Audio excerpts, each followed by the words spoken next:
ప్రభు నందు ప్రియులారా, ప్రభు నామమున మీకు వందనములు. ఈరోజు దేవుని యొక్క వాక్య ధ్యానము ఎఫెసీలకు వ్రాసిన పత్రిక 5వ అధ్యాయము 9వ వచనము.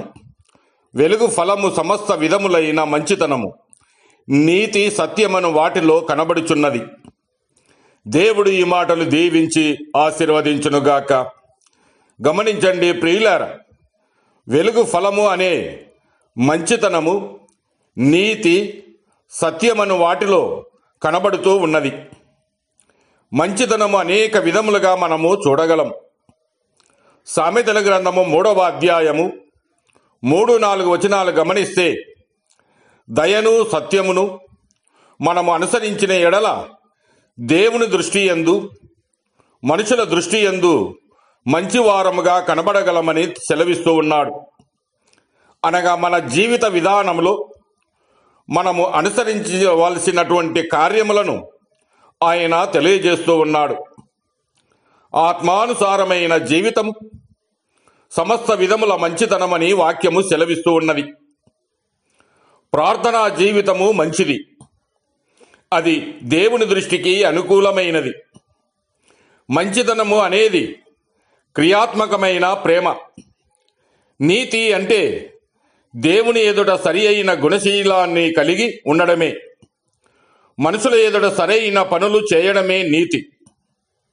ఈ 2 లక్షణములు సత్యము పైన ఆధారపడి ఉన్నాయి. ఇది దేవుని వాక్యానికి, దేవుని చిత్తానికి సారూప్యముగా ఉన్నవి. మనుషులు మీ సత్క్రియలను చూసి పరలోకమందున్న మీ తండ్రిని మహిమపరిచినట్లు వారి ఎదుట మీ వెలుగు ప్రకాశింపనీయుడని వాక్యము సెలవిస్తూ ఉన్నది.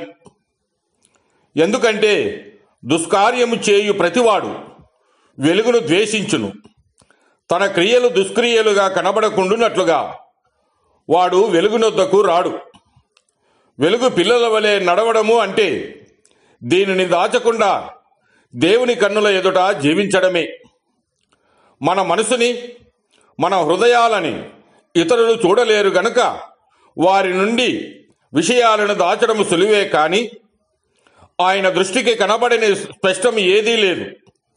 మనం ఎవనికి లెక్క అప్పచెప్పవలసి ఉన్నదో ఆ దేవుని కన్నులకు సమస్తమును మరుగులేక తేటగా ఉన్నది. కనుక తినుట, దాచిపెట్టుకొనుట మంచిది కాదు, కానీ శుభవర్తమానమును అందించుటయే మంచిది. దేవుని పనిలో కొనసాగుటయే మంచిది. నీతి ప్రవర్తన కలిగి జీవించుట వెలిగించబడిన జీవితమే. సత్యము అనగా క్రీస్తే.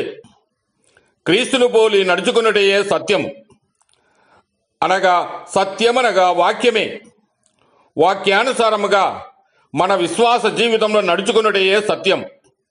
కనుక ప్రియమైన వారలారా, మంచితనము, నీతి, సత్యమును మన జీవితంలో కనబరుస్తూ ముందుకు సాగే వారముగా జీవిద్దాం. దేవుడు మిమ్మల్ని దీవించి ఆశీర్వదించునుగాక.